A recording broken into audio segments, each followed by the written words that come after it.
Hi, friends. For those of you that don't know me, I'm Mary Brandt, a member of APSA for a long time, a pediatric surgeon in New Orleans. And I'm here with my dear friend and colleague, Molly Booker.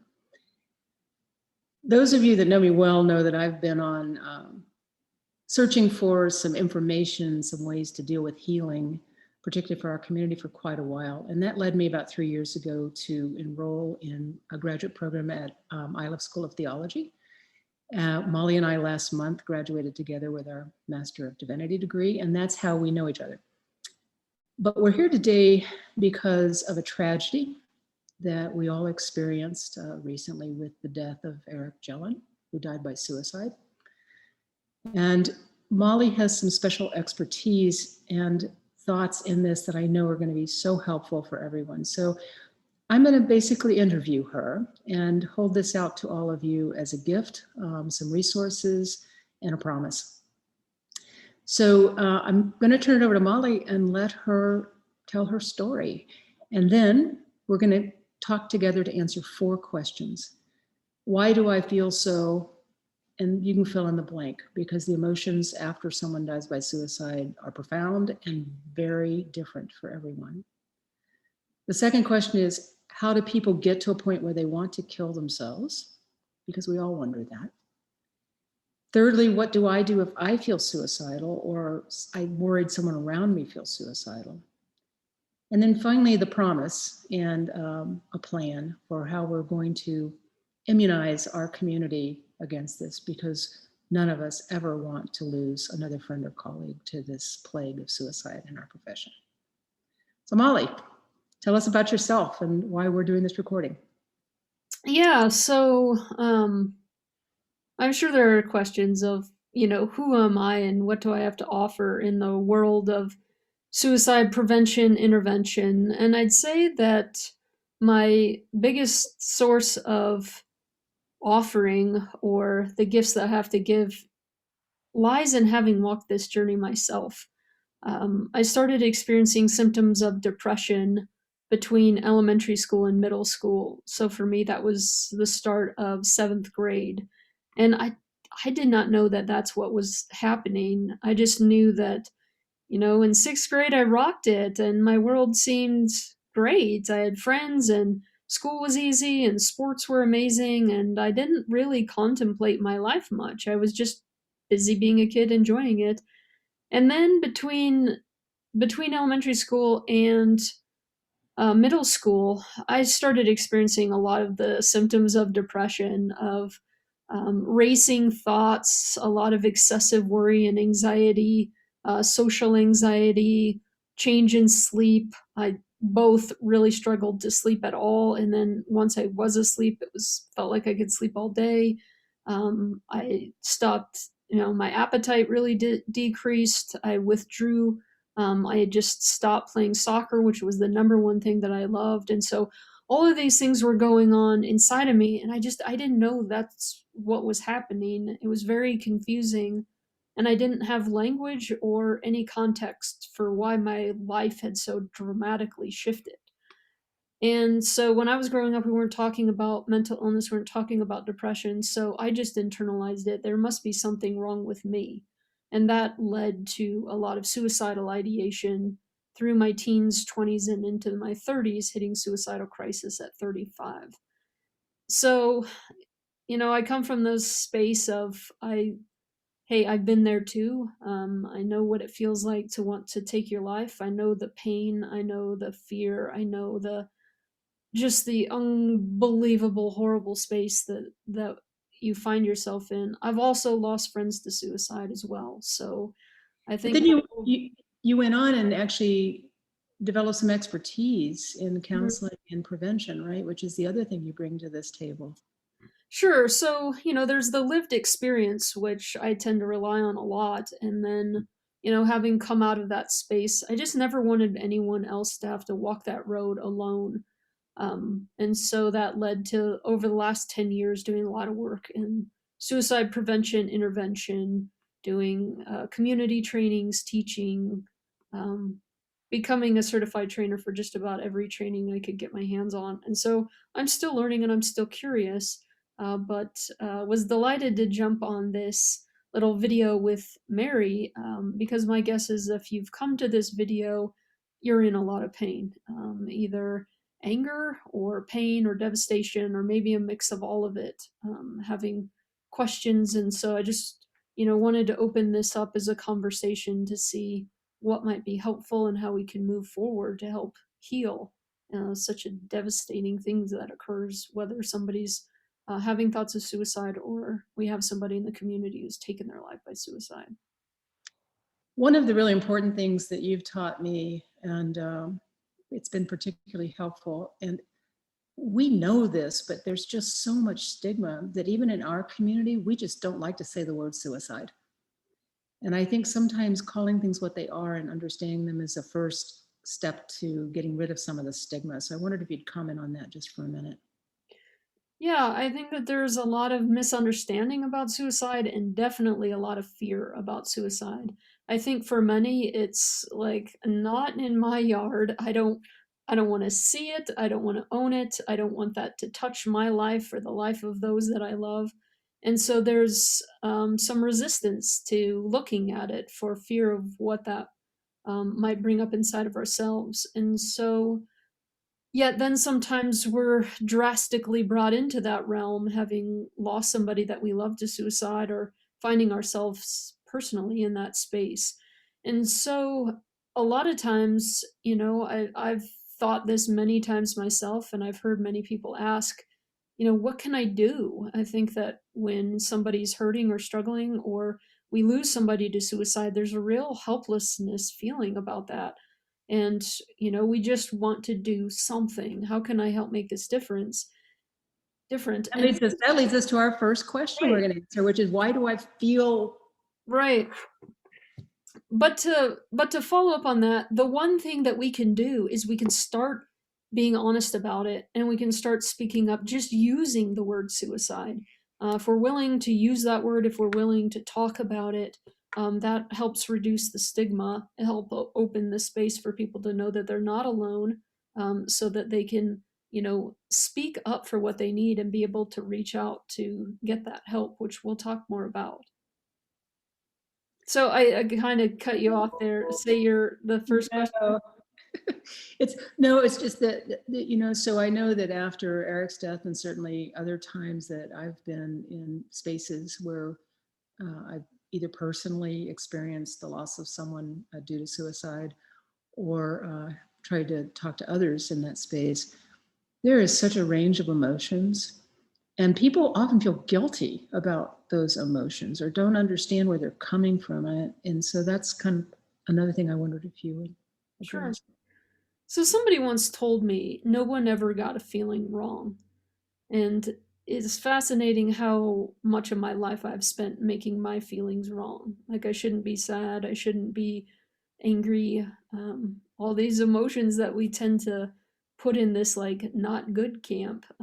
But that was really helpful for me to just realize that you can't get your feelings wrong. So whatever you may be feeling in this moment, whether it's fear or confusion or angry or devastated or hurt, or just a whole combination of all of that, know that there's nothing wrong with any of those feelings. I think suicide in particular is a very unique kind of grief, and it tends to really touch deep. And so maybe that there's some feelings that were unexpected, or the intensity of these feelings or emotions can kind of catch us off guard, even if we feel like I didn't even know that person that well. Like, why am I so profoundly impacted by this? It's all okay. I think just that's the first step in allowing ourselves to feel whatever we feel. So, with suicide in particular, we do often feel shame or we feel guilt when somebody that we love has died by suicide. And I think one of the reasons for that is, um, we try to look at why somebody took their life through our calm, rational brain. And so, as we're trying to make sense of this and understand things start to come up like, why didn't they call me? Or why didn't I do enough? Or why didn't I reach out? Or who am I as a parent or a child or a friend or a colleague, such that somebody I cared about so much would take their life? And we feel all that. We feel this missed opportunity. We feel that something has gotten thwarted. Like we weren't able to complete something with this person. We weren't able to offer the help that we wanted to. We weren't able to have the conversation to help understand why the way that we wanted to. And so that can lead to all these feelings, particularly feeling guilty or shameful around that event. And I think one thing that might be helpful to understand is that what's going on in the mind of somebody who's suicidal, which I know this is another question, and we'll talk That's about. the next one, so go for it. Right, I'm just going to kind of wrap these two together a little bit. So there's really two components, which is thwarted belongingness, which is the feeling I don't belong where I once did. And on top of that, perceived burdensomeness. So it begins to, the mind really convinces you that you have nothing to offer, that your life has no value. And in fact, it's a negative that, because I'm here and I'm the thorn in everybody's side, I'm the hassle, I don't have anything to contribute. It actually would be the kindest thing if I just remove myself from the planet. And so it can come from that space. And so what happens is those are very painful thoughts to have, that I don't have any value and I don't have any belonging. There's no place for me here and I don't offer anything. And so that overwhelming pain can really lead to this kind of tunnel vision. And to understand what that's like, if you've ever had, a really bad migraine headache or a really bad abdominal pain or stomach ache, when we're in the throes of that just overwhelming, intense pain, our worldview gets to be like the size of a pin. And I want us all just to do this real quick. So, Mary, you can follow No, along. I would. And Kurt Heiss, who everyone knows, talks about this also, that getting to a point in second victim syndrome or other things that you literally are seeing the world through a keyhole. Yeah. So in So my vision right now, I can see, I have this whole room and actually there's a window right in front of me and I can see the trees and all of these things, right? And so this perspective would include, like, I could call my community mental health, I could call a first responder, I could call 911, I could call a crisis line, I could reach out to a friend, I could reach out to families, I could have a conversation with a colleague, I could go for a walk. I could drink some water. I could spend time with my pet. All these things I can see, when my mind, body, and soul are in a healthy space. When that pain becomes overwhelming in that crisis state, look through it. Like, I know this looks funny on the video, but yeah, still everybody should do it. it's like you can see, all I can see is myself. That's it. And they call this tunnel vision. And in suicidal crisis, that begins to happen. And it's, when I found myself in the crisis times, it's like all those other things just didn't even exist. It honestly never occurred to me, like, to reach out to my mom or dad or my brother. Loving people who I have great relationships with. It never occurred to me. All I could see was me, that I'm not good, that I am a disaster, I create pain, and I need to go away. That's all that I could see. So I think for some that's helpful to notice that that's why you didn't get a call. That's why that individual didn't reach out. It's just in their perspective, they just weren't able to. So it is a very unique kind of grief, and it's very painful. And I think those emotions, particularly anger, confusion, and just devastation and overwhelm, are all parts of that. And it is part of the grieving process. But I think when your mind starts to go to that place of, like, guilt, like, I just didn't do enough, and all those other thoughts, just stop yourself. Maybe you can visualize a stop sign or just a pause or a timeout, and just know that it's not helpful to do that. It's not going to lead to healing, and it just makes us feel worse. But instead, do those things that we can do to help get ourselves out of that kind of fight or flight mode, which is, some deep breathing, or take a sip of water. Like, that's one that I love to do, just really feeling the water. Or, something with your senses, like, feel your skin or pet an animal or any of those other kind of things. Take a few deep breaths that can pause and redirect, knowing that, of course, if we had known differently, we would have done differently. But that's one thing that really deeply helps me, and a mantra as I continue to do this work and work with lots of people who are suicidal, is I do the very best that I can with what I have at the time. The other important thing you taught me, there's two images I remember when we've been talking. One is this idea of the river and the contributaries. I love that word, the way you use it, but I think I'm saying it right, the way you use it. We in surgery often attribute a lot of our distress to the huge workload and everything, and it clearly contributes. But I think it's important to understand how it does. But I wonder if you could sort of explain this sense of being swept away by this river, and Yeah. because I think it's such a powerful analogy. There's a fantastic training. It's a 2-day training called Assist, which is Applied Suicide Intervention Skills Training, so ASIST. Check it out. I think it's incredibly helpful to help heal from some pain of losing somebody to suicide when you're ready for it. It's also just fascinating tools and a model to really help individuals navigate that suicidal crisis, how to help them in a way that they can come out of that space, and also just how to have challenging conversations. But in Assist, we use this analogy, and it's an analogy. I want to be really clear. There is no river of suicide. That does not exist. There's been some confusion about that, so to clear that up right from the beginning. But the analogy of a river is very helpful. So if we think at the beginning of a river, we have all these contributaries, right? And so these are all the things that happen in a community. Some of them are really life promoting. It can be getting married, giving birth, celebrating birthdays, and having work promotions, right? All these things that can be really life promoting. Well, there's other things that can be risk factors that may contribute to an individual feeling suicidal. All of them will have loss in common. So it can be loss of a relationship. That can be divorce. It can be breakups. This is an incredibly huge one for teens. And it doesn't matter so much the event, but it's how the individual is navigating that event. So it doesn't matter if this is a breakup after you've been dating for a couple days or a couple decades. It's just how that individual is perceiving the event. So breakups, divorce can be a huge contributor, or death, particularly if you've lost somebody by suicide.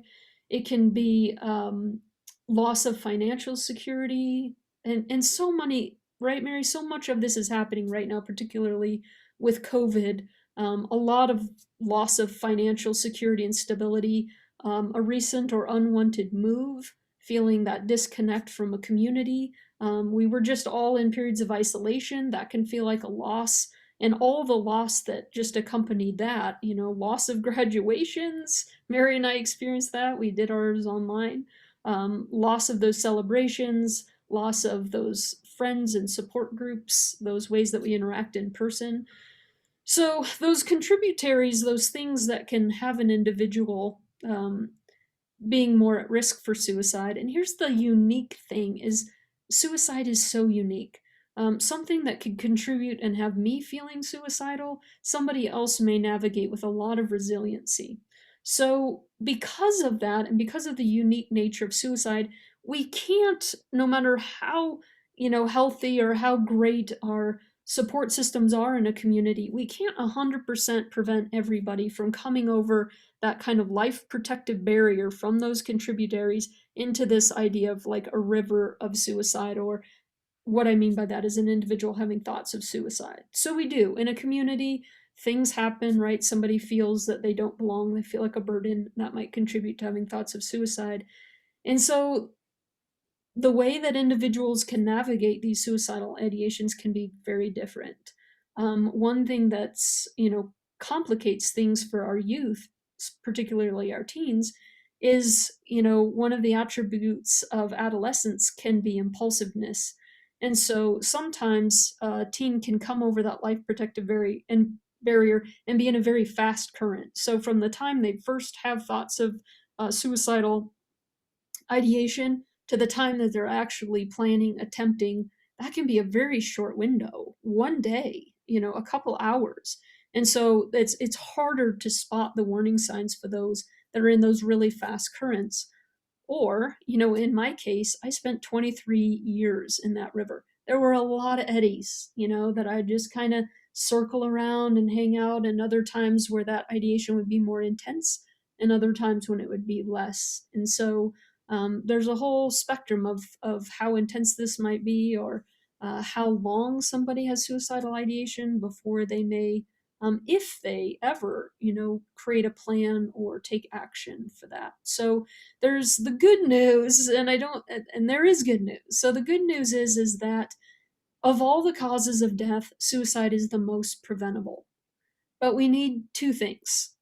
One, we need eyes. We need a lot of people. We need a lot of caregivers. We need a lot of individuals trained to recognize the warning signs so we can see when people are in the river. And it's easier than you would think to help somebody out of that river. Sometimes it's a smile. Sometimes it's just acknowledging somebody, right? So it can be these really small actions that can have huge impact for somebody in crisis. So we need to have a lot of eyes out there knowing what to look for. And then we need to have people that know how to connect somebody to help.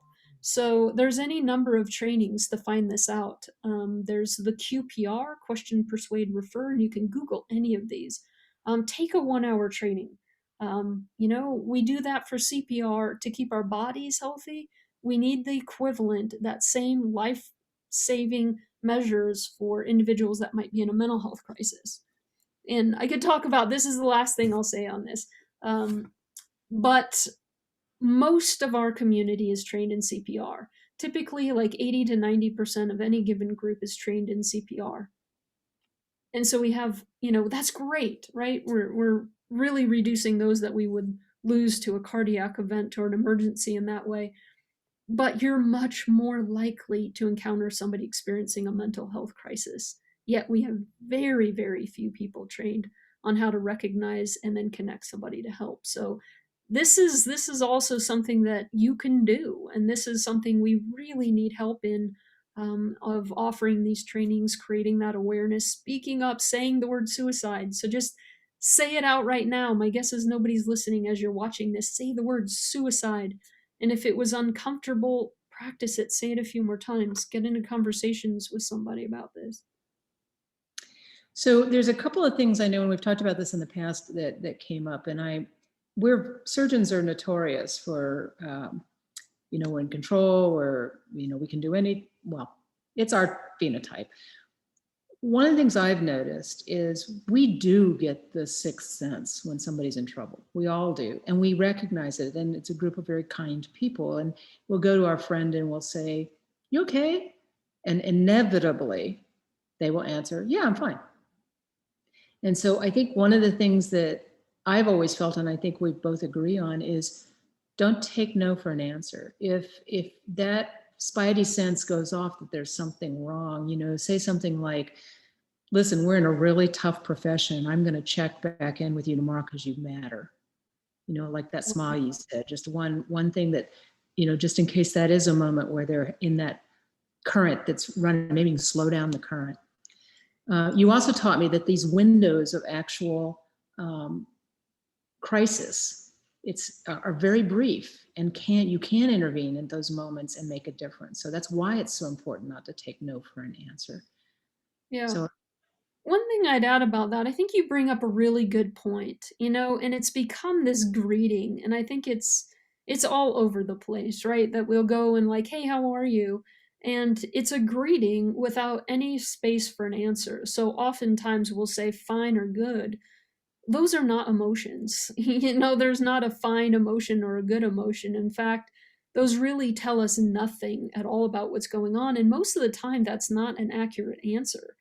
And so I think here's something else that we can start to do, and you can do this in a workplace to start to change the culture, is that, either we change our greeting, because we're not asking a question that we really are not, either providing the space or creating any expectation of an answer, or we ask that question in a little different way. One thing that I've done that is fun to play around with is when I ask, like, hey, how was your day?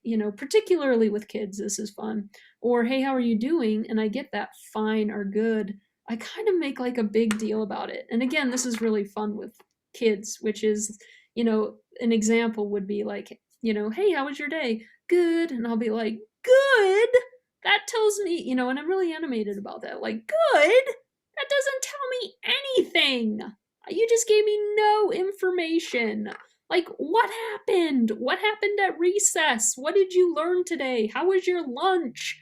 Like these, I want to know. Come on. And it's fascinating if you do that for kids, how much they will then share. All this stuff that's just a missed opportunity to connect.